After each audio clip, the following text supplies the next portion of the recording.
সুপ্রিয় দর্শক শ্রোতা, WHR টিভি থেকে আপনাদেরকে স্বাগত জানাই। WHR টিভি আপনারা জানেন ওয়ার্ল্ড হিউম্যান রাইটস অফ বাংলাদেশের একটি মিডিয়া, ইউটিউব মিডিয়া, যে মিডিয়াতে আমরা বিভিন্ন বিষয় নিয়ে, বিশেষ করে যা মানব জাতির সাথে, মানুষের অধিকারের সাথে সম্পৃক্ত, সেই বিষয়গুলো নিয়ে আমরা আলোচনা করে থাকি এবং জনসচেতনতামূলক প্রোগ্রাম আমরা করে থাকি। তারই ধারাবাহিকতা ইতিমধ্যে আমরা অনেকগুলো প্রোগ্রাম করেছি, অনেক কাজ করেছি এবং আমাদের দেশের অনেক ঐতিহাসিক স্থাপনা নিয়ে আমরা আপনাদের সামনে কন্টেন্ট তৈরি করে দেখিয়েছি এবং সে বিষয়ে আপনাদেরকে এমন কিছু তথ্য দিয়েছি যা ইতিপূর্বে অনেকে দিতে পারেনি, অনেকে জানে না, যেটা আমরা গবেষণা করে পর্যবেক্ষণ করে সেটা আমরা পেয়েছি, সেটা আপনাদেরকে জানিয়েছি সঠিকভাবে, সুন্দর সাবলীল ভাষায়। আজকে আপনাদেরকে আমরা জানাতে চাই আমাদের WHR টিভির মূল সংগঠন, যেটি society for world human rights of Bangladesh, যার সরকারি অনুমোদিত একটি সংস্থা, বিশ্ব মানবাধিকার সংস্থা নামে পরিচিত বাংলাদেশের, তার থেকে আমরা ইতিপূর্বে 3টি গ্রন্থ প্রকাশ করেছি। গ্রন্থ 3টির প্রথম গ্রন্থটি ছিল হোয়াট ইজ হিউম্যান রাইটস, মানবাধিকার কি। এই গ্রন্থটি প্রকাশিত হয় এখানে আমি 2010 সালে এটা আমরা প্রকাশ করি। এই গ্রন্থটির পরে আমরা প্রকাশ করি মানুষের জীবন মান উন্নয়নের জন্য সচেতনতামূলক, নাগরিকদের দায়িত্ব, অধিকার, কর্তব্য সচেতন করার জন্য এবং দায়িত্ব পালন করার জন্য 2012 সালে আমরা আরেকটা গ্রন্থ প্রকাশ করি, নাগরিক অধিকার ও দায়িত্ব কর্তব্য, নাগরিক ডায়েরি নামে। নাগরিক অধিকার ও দায়িত্ব কর্তব্য, একজন নাগরিক হিসাবে, একজন রাষ্ট্রের নাগরিক হিসাবে তার কিছু অধিকার আছে এবং দায়িত্ব কর্তব্য আছে, সেটা আমাদের সবারই মেনে চলা উচিত এবং সেটা মেনে চললেই সেই রাষ্ট্রটি একটি সফল রাষ্ট্রে রূপান্তরিত হয় এবং মানুষ সবার কাছেই, বিশেষ করে এই রাষ্ট্রের নাগরিকরা বিশ্বের কাছে মর্যাদাশীল নাগরিক বলে বিবেচিত হয়। তো এর অনেক ছোট ছোট আকারে আমরা অনেক গুরুত্বপূর্ণ বিষয়কে আধা পৃষ্ঠা, 1 পৃষ্ঠার মধ্যে মূল কথাগুলি জিস্ট আকারে আমরা এখানে প্রকাশ করেছি, যাতে মানুষ সহজে বুঝতে পারে। এই গ্রন্থের মধ্যে আছে যে, প্রথমেই আমরা যে আপনাকে কন্টেন্ট থেকে দেখালে বুঝতে পারবেন যে আমরা কেন এত সহজভাবে এই জিনিসটাকে প্রণয়ন করেছি। সেখানে প্রথমে আছে যে জাতি বলতে আমরা কি বুঝি, জাতি বলতে কি বুঝায়, জাতীয়তাবাদ বলতে কি বুঝায়, নাগরিক বলতে কি বুঝি আমরা, বাংলাদেশের সংবিধানে নাগরিকের মৌলিক অধিকারগুলো কি কি আছে, এগুলো আমাদের গ্রন্থ ছোট আকারে আছে। এরপর আছে নাগরিকের দায়িত্ব বলতে কি বুঝি আমরা, নাগরিকের কর্তব্য বলতে কি বুঝি, সুনাগরিক বলতে কি বুঝি, নাগরিক সমাজ বলতে কি বুঝায়, নাগরিক অধিকার বলতে কি বুঝায়, আইন বলতে কি বুঝায়, আইনের শাসন বলতে কি বুঝায়, বিচার বিভাগ বলতে কি বুঝায়, রাষ্ট্র বলতে কি বুঝায়, একটি স্বাধীন সার্বভৌম রাষ্ট্র বলতে কি বুঝায়, দল বা রাজনৈতিক যে মতাদর্শের সংগঠন বলতে কি বুঝায়, জনমত বলতে কি বুঝায়, জবাবদিহিতা বলতে কি বুঝায়, স্বাধীনতা বলতে কি বুঝায়, গণতন্ত্র বলতে কি বুঝায়, সমাজতন্ত্র বলতে কি বুঝায়, স্বৈরতন্ত্র বলতে কি বুঝায়, ভোটাধিকার বলতে কি বুঝায়, নির্বাচন বলতে, এগুলো ছোট ছোট বিষয়, যেটা কিন্তু খুব সহজ সরল বিষয়।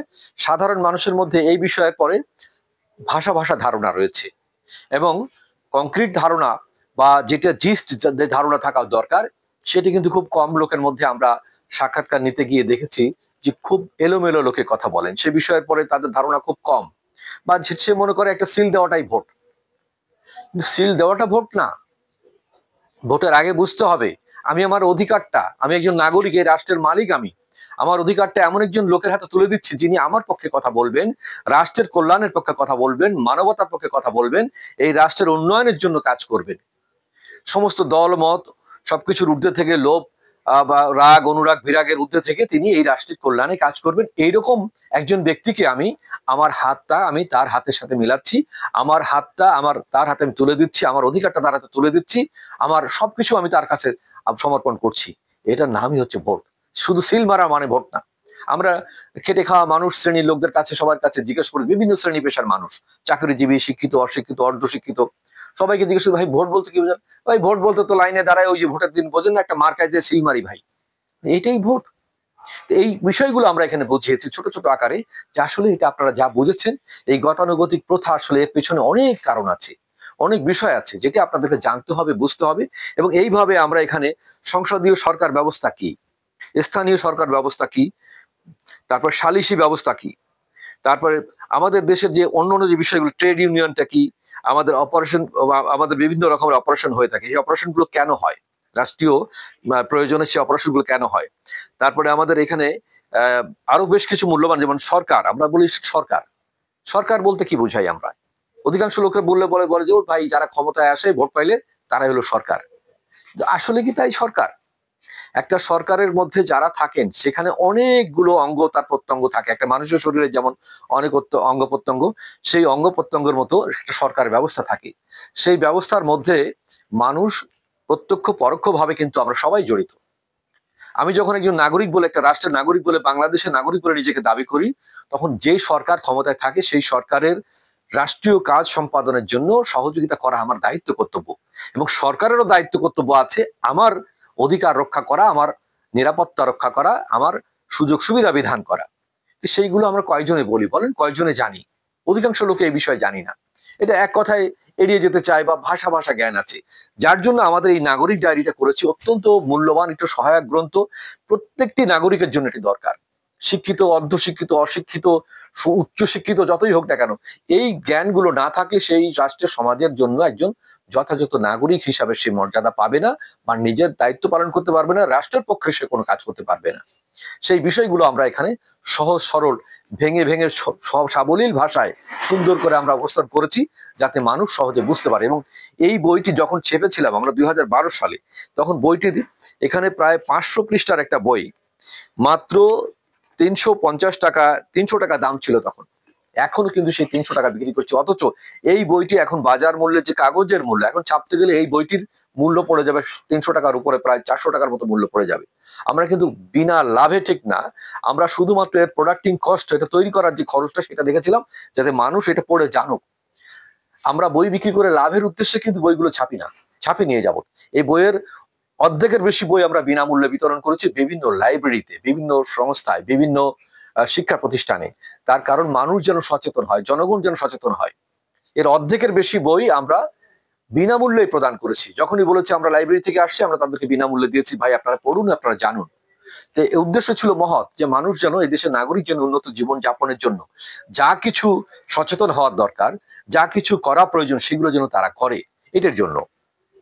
এবং এরপরে আমরা আমাদের মানবাধিকারের যারা কাজ করছেন বাংলাদেশের বিভিন্ন অঞ্চলে, সেই মানবাধিকার কর্মীদের জন্য একটা হ্যান্ডবুক করেছি আমরা। হ্যান্ডবুক বলতে যে মানবাধিকারের মূলনীতি ও মূল কথা, এই মূলনীতি, মূল কথাগুলো আমরা সবাইকে জানানোর জন্য এটি তাদের হাতে তুলে দিয়েছি, যে তারা যেখানেই যাবে মানুষকে জিজ্ঞাসা করে, ভাই মানবাধিকার বলতে আপনি কি বুঝেন? আমাদের দেশের আইন শৃঙ্খলা রক্ষাকারী বাহিনী থেকে শুরু করে অনেক উচ্চশিক্ষিত লোকেরা বলে, ভাই মানবাধিকার নিয়ে আপনারা এমন কি জিনিস, এটা মানবাধিকার এমন কিছুই না, মানে এটাকে আমলই দিতে চায় না। কিন্তু একজন মানুষ হিসেবে তার প্রথম যে জিনিসটা জানা উচিত, সেটা হচ্ছে তার অধিকারটা কি। মানুষের যে অধিকার, সেটি হলো মানবাধিকার। সেটিকে হ্যান্ডবুকে আমরা সহজ সরল ভাষায় লিখেছি, যাতে মানুষ তৃণমূল পর্যায়ে সবাই যেন সেটা জানতে পারে, আমাদের কর্মীদের মাধ্যমে, আমাদের যারা সহকর্মী, আমাদের যারা ইনভেস্টিগেশনে যারা যায়, তাদের যেন বোঝাতে পারে যে আপনি যখন ন্যায় বিচার বঞ্চিত হবেন, আপনি কোথায় যাবেন, কিভাবে আপনার অধিকার ফিরে পাবেন, কিভাবে আপনি মানুষকে জানাবেন, কিভাবে আপনি ন্যায় বিচার নিশ্চিত করতে পারবেন, কি কি সুযোগ সুবিধা রাষ্ট্র আপনার জন্য রেখেছে, সেগুলো জানানোর জন্য মূলত এই বইটি আমরা হ্যান্ডবুক আকারে করেছি। এই 3টি বই আমাদের সংস্থা থেকে আমরা করেছি। এছাড়াও আমাদের একটা নিয়মিত ম্যাগাজিন আছে, বিশ্ব মানবাধিকার বার্তা নামে। এই বিশ্ব মানবাধিকার বার্তা ম্যাগাজিনের মাধ্যমে আমরা ইতিমধ্যে আমাদের সংস্থার কার্যক্রম এবং সারা পৃথিবীর বর্তমান যে মানবাধিকার কি অবস্থা, সেগুলো আমরা তুলে ধরার চেষ্টা করি। এই বিষয়ে আপনাদেরকে আগামী পর্বে আমরা জানাবো। মানবাধিকারের জাতিসংঘ ঘোষিত যে মূলত যে মৌলিক অধিকারগুলো আমাদেরকে জাতি, মানে নাগরিক হিসাবে দিয়েছে, সেই বিষয়গুলো আপনাদেরকে জানাবো। সবাইকে ধন্যবাদ।